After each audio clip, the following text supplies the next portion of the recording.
Hello friends, welcome to my YouTube channel. So friend, आज हम इस वीडियो में डिस्कस करने वाले हैं टॉपिक जिसका नाम है the outsider by the Albert cameo, जिसमें इन्होंने ये बताया है कि ये जो नॉवल है ये किसके ऊपर बेस्ड है। तो ये एब्सर्डिज्म के ऊपर बेस्ड है।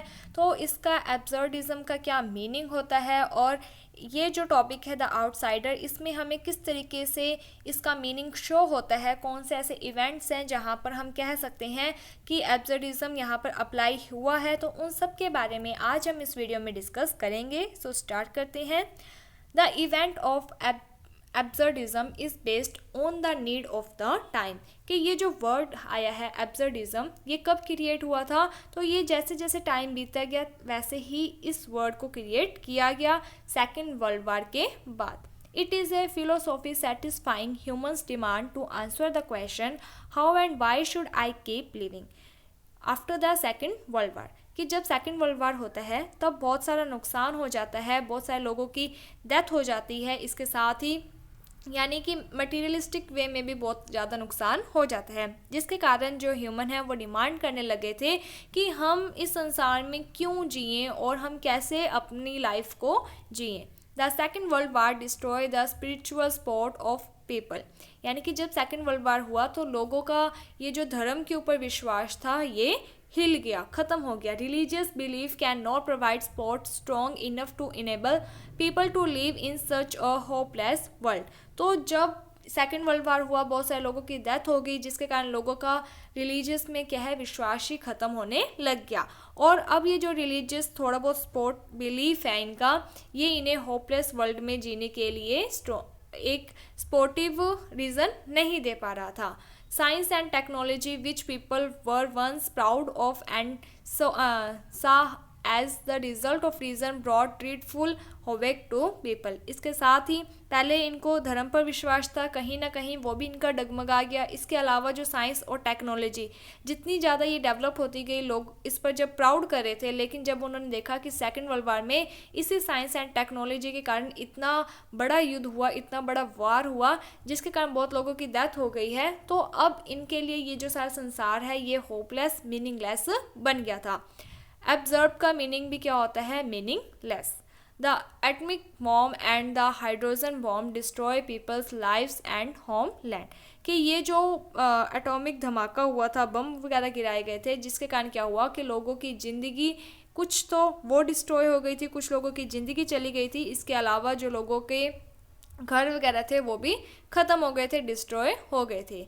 कंसिक्वेंटली इसी रिजल्ट के कारण the worship of reasoning science and technology also collapse. इसी कारण जो लोगों का धर्म पर विश्वास था वो भी हिल गया। इसके अलावा जो साइंस, टेक्नोलॉजी, रीजनिंग, तार्किक जो था विश्वास वो भी ख़त्म हो गया। Moreover technological development began to machinism people reverse the relationship between the people and the machine to make people serve for mechanized production and deprive their distinct characteristic and personalities. इसके बाद क्या हुआ कि जैसे जैसे technological development होता जा रहा है, जो लोग हैं वो मटीरियलिस्टिक बनते जा रहे हैं, और जो लोग हैं वो क्या है कि अपने आप को मशीनों को ज़्यादा सर्व करने लगे थे, ज़्यादा से ज़्यादा अपना जो टाइम स्पेंड है वो मशीनों के ऊपर करने लगे थे, यानी कि टेक्नोलॉजी को बहुत ज़्यादा डेवलप कर रहे थे, जिसके कारण उनके खुद के जो करैक्टर है, उनकी जो पर्सनैलिटी है वो धीरे धीरे ख़त्म होने लग गई। एक दूसरे के प्रति जो अच्छी फीलिंग थी, ठीक है, रिस्पेक्ट की फीलिंग थी, वो धीरे धीरे ख़त्म होने लगी। अब सभी लोगों के बीच में, दोनों देशों के बीच में, सभी देशों के बीच में क्या हो रहा था कि वो अपने जो पावर्स हैं उनको ज़्यादा शो करने लग गए थे, टेक्नोलॉजी पर ज़्यादा वो फोकस करने लग गए थे। All these above result in unprecedented loneliness, emptiness, powerlessness among people in that period। इसी कारण क्या हुआ कि जब सेकेंड वर्ल्ड वार हुआ तब ये इतना ज़्यादा डिस्ट्रॉय हो गया कि जो लोग हैं वो कैसे हैं, लोनलीलेस, अकेले रह गए थे, एम्प्टीनेस आ गई थी उनकी लाइफ में। इसके अलावा वो पावरलेसनेस भी हो गए थे। In another world facing such a absurd world, people gradually could not find the meaning of their life and felt vacuous and despairing day by day। Second world वार के बाद जो लोग हैं उनके लिए इस लाइफ का कोई मीनिंग नहीं रहा। धीरे धीरे दिनों दिन वो क्या है कि यानी उन्हें क्या था कि उन्हें फील होने लग गया कि जो लाइफ है उसका कोई भी मीनिंग नहीं है, ये जो वर्ल्ड है ये एब्सर्ड है, यानी कि यहाँ पर क्या है कि थोड़ा टाइम के बाद लड़ाई झगड़ा होगा, लोग टेक्नोलॉजी का यूज़ करेंगे, फिर एक दूसरे के ऊपर बम वगैरह गिराए जाने से लोगों की डेथ हो जाएगी। इसलिए इस संसार में आने का कोई मतलब नहीं है। ये सारा जो वर्ल्ड है ये क्या है, मीनिंगलेस है। A new philosophy instead of religious belief is desperately needed for people to rebuild their mental world and direct them on how to live. और ये जो सिचुएशन चल रही थी इसके लिए एक नई फिलोसॉफी की नीड थी, जिसके कारण जो लोग हैं उनका जो मेंटल स्टेट थी वो उसे रिबिल्ड किया जा सके, वापस से बनाया जा सके कि उन्हें किस लिए अपनी लाइफ जीनी है एंड कैसे उन्हें अपनी लाइफ को जीना है। In such a background and under the requirements of time, the absurdism was born. और इसी सब के कारण क्या हुआ कि ये जो absurdism है इसका जन्म हुआ, इस धारणा का, इस फिलोसॉफी का जन्म होता है। The absurd philosophy also called the absurdism of Camus. तो ये जो फिलोसॉफी है absurd वाली, इसे हम क्या कह सकते हैं, absurdism of Camus. Aims to answer the question that whether the hopeless life is worth living and how can we insist on living in such a life. कि इन्होंने इस फिलोसॉफी को क्यों क्रिएट किया, ताकि ये बता सके कि ये जो लाइफ है ये कैसी है, होपलेस है, लेकिन इसको आपको वर्थ लिविंग, एंड ये इंसिस्ट कर रहे थे कि आपको अपनी जो लाइफ है इसे जीना होगा। The content of his philosophy can be divided into the 3 parts. इन्होंने ये जो कंटेंट था, ये जो फिलोसॉफी की बातें थी, इसको इन्होंने 2 पार्ट्स में डिवाइड किया था. The absurdity and how to response to the absurdity. सबसे पहले तो इन्होंने ये बताया कि एब्सर्डिटी होता क्या है. दूसरा इन्होंने बताया कि इस एब्सर्डिटी के लिए कैसा रिस्पॉन्स किया जाता है. In the following section, these 2 concepts will be further explained in the context The Outsider. और इन्होंने इन कंसेप्ट को अपना ये जो नॉवल है द आउटसाइडर, इसके अंदर एक्सप्लेन किया है. इसके बाद यहाँ पर इन्होंने कुछ सिचुएशंस बताई थी जिसमें आपको पता चलेगा कि कहाँ पर एब्सर्डिटी दिखाई देती है. सबसे पहले एब्सर्डिज्म का क्या मीनिंग होता है, तो इसका मीनिंग होता है मीनिंगलेस वर्ल्ड. यहाँ पर क्या होता है कि इस फिलोसॉफी में ये कहा गया है कि ये सारा संसार मीनिंगलेस है. तो यहाँ पर जो लोग हैं वो आते हैं और इनके लिए यहाँ पर जो भी कंडीशंस आ रही हैं, जो सिचुएशन आ रही हैं, जो इवेंट घटनाएं होती हैं, ये सभी इनके लिए क्या है, मीनिंगलेस होती हैं. इसका इन्हें कोई भी पहले मतलब नहीं पता होता है, लेकिन जब ये संसार में आए हैं तो इन्हें इस संसार में जो इनको रोल मिला है उसे इन्हें प्ले करना ही होगा. Such a sense of absurdity is called specifically reflected in the outsider. तो ये जो absurdity है इसके बारे में ज़्यादा हमें इनका प्ले द आउटसाइडर में देखने को मिलता है. When Marceau first talked with his investigating magistrate, he was asked to confess for God forgiveness. तो ये जो अगर आपने प्ले पढ़ रखा है, नॉवल पढ़ा हुआ है द आउटसाइडर, तो आपको इसमें पता चल जाएगा. अगर आपने इस नॉवल को नहीं भी पढ़ा है तो इसकी एक वीडियो बनाई गई है, आप उस वीडियो को देख लेना. तो इसमें क्या होता है कि एक मेन कैरेक्टर होता है मर्सोल. ये क्या करता है कि एक पर्सन को गोली मार देता है, जिसके कारण इससे जेल हो जाती है. और वहीं जेल में क्या होता है कि जो मजिस्ट्रेट होता है वो इसको कहता है कि तू इस बात को कन्फेस स्वीकार कर ले, यानी कि तूने गलती की है और भगवान तुझे इसके लिए माफ़ कर दें. मर्सोल्ट रिफ्यूज टू डू सो, लेकिन जो मर्सोल्ट होता है वो इसके लिए मना कर देता है. And sad that he did not believe in God, और ये कहता है कि मुझे भगवान में कोई विश्वास नहीं है. Which brought his investigating magistrate great anxiety. तो ये बात सुनकर ये जो मजिस्ट्रेट होते हैं जो इसको इन्वेस्टिगेट कर रहे थे उन्हें बहुत ज़्यादा एंजाइटी होने लग जाती है. Since he insist that every one believes in God, तो ये कहते हैं कि हर एक इंसान भगवान में विश्वास करता है, तो तुम क्यों नहीं करते हो. If this believe was shaken and doubted by himself, his life would loss all meaning and fall into complete absurdity. तो ये कहते हैं कि तुम्हारा ये जो बिलीफ है ये कहीं ना कहीं हिला है, या फिर तुम्हें डाउट हुआ है, तुमने खुद ने ही अपनी लाइफ में अपने इस विश्वास को क्या है, हिलाया है और डाउट में डाला है. अगर तुम भगवान में बिलीव नहीं करते हो तो तुम्हारी ये जो लाइफ है उसका कोई भी मीनिंग नहीं रहेगा, और ये जो तुम्हारी लाइफ है वो कैसी हो जाएगी, completely absurdity.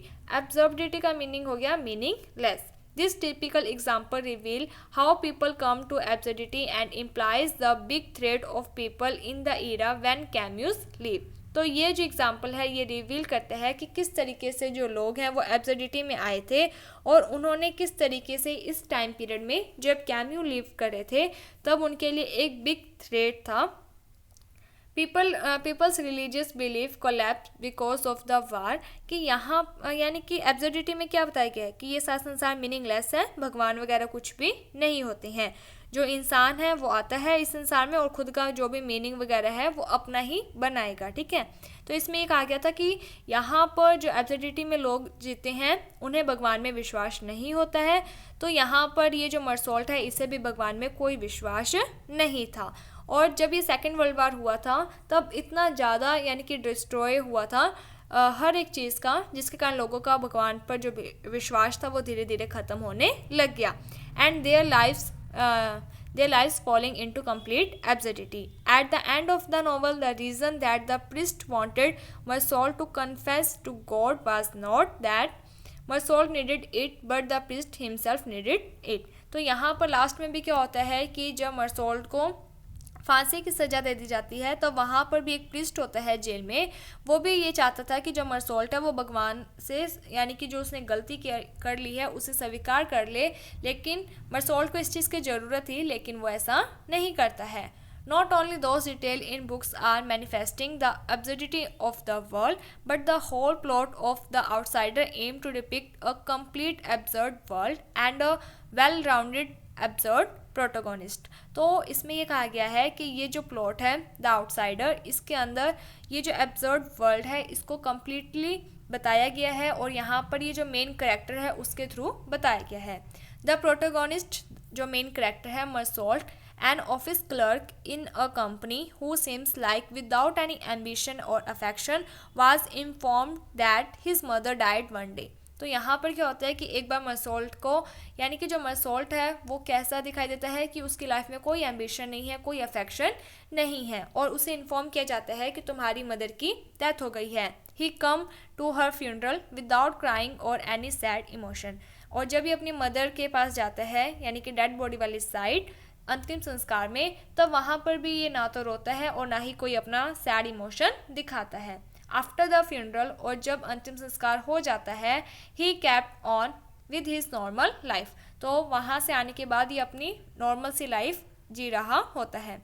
One day his friend Raymond invite him to the beach where Meursault killed an Arabian accidentally. एक बार इसका एक फ्रेंड होता है जिसका नाम होता है रेमंड, वो इसको इनवाइट करता है बीच वाली साइड और वहाँ पर क्या है कि ये अरेबियन एक पर्सन होता है उसको एक्सीडेंटली यानी कि उसकी डेथ कर देता है, उसको मार देता है। In the subsequent endless court trial, तो बहुत बार क्या होता है कि कोर्ट में जैसे पेशी लगती है तो यहाँ पर कोर्ट में ट्रायल होता है। Meursault thought himself become the outsider of his case. तो मरसॉल्ट क्या है, ये सोचता है कि ये इस केस से ही आउटसाइडर है, इस केस का कोई भी मीनिंग नहीं है। At last Meursault was sentenced to death because he did not mourn at his mother funeral. तो लास्ट में क्या होता है कि जब केस के बहुत सारे ट्रायल्स होते हैं कोर्ट में, तो उसके बाद जो मरसॉल्ट है उसे क्या है सेंटेंस यानी कि डेथ की सज़ा सुना दी जाती है। पहले उसे जेल हो जाती है, बाद में उसे फांसी की सज़ा दे दी जाती है, क्योंकि ये जो पर्सन है ये क्या है इमोशनलेस है, सोल लेस है, कोई भी इसका इमोशन नहीं है, जिसके कारण जो सोसाइटी है उसमें इसका रहना सही नहीं है। और बहुत सारे यहाँ पर देखे जाते हैं कि कैसे इस नॉवल में जब इसकी मदर की डेथ होती है तब ये अपनी मदर के अंतिम संस्कार में भी रोता नहीं है and same call in his daily life. और इसकी जो डेली लाइफ है उसमें भी ये कॉल रहता है, कहीं पर किसी भी प्रकार का कोई इमोशन शो नहीं करता है। At the end of this novel Meursault refuse to confess and eagerly waited for his death. और लास्ट में भी जब इसको ये कहा जाता है कि तूने गलती की है, तुझे भगवान से माफ़ी मांगनी चाहिए, तभी भी ये रिफ्यूज़ कर देता है। ये कहता है कि मैं भगवान में बिलीव ही नहीं करता हूँ और मेरी लाइफ में जो भी हो रहा है ये इसे एक्सेप्ट कर लेता है। तो एब्सर्डिज्म में होता क्या है कि वो ये सोचते हैं कि ये जो सारा संसार है ये मीनिंगलेस है और जो कुछ भी चल रहा है वो उन्हीं घटनाओं को वैसे ही एक्सेप्ट कर लेते हैं। तो यहाँ पर जो मरसॉल्ट होता है इसने भी भगवान के आगे अपनी गलती को स्वीकार करने से मना कर दिया, भगवान से माफ़ी मांगने से मना कर दिया और अपनी डेथ के लिए ये वेट करने लग गया कि अगर मेरी लाइफ में डेथ है, फांसी दी गई है तो मैं उसे एक्सेप्ट कर लेता हूँ। तो यहाँ पर यही इसकी स्टोरी है। होपफुली आपको ये जो क्वेश्चन है वो समझ में आ गया होगा। आपको किसी भी प्रकार का कोई डाउट होता है तो आप हमें कमेंट सेक्शन में बता सकते हो, आपका डाउट दूर कर दिया जाएगा। अगर आपको ये वीडियो अच्छी लगी है तो like my video, subscribe my channel. Thank you friends for watching my video. Thank you.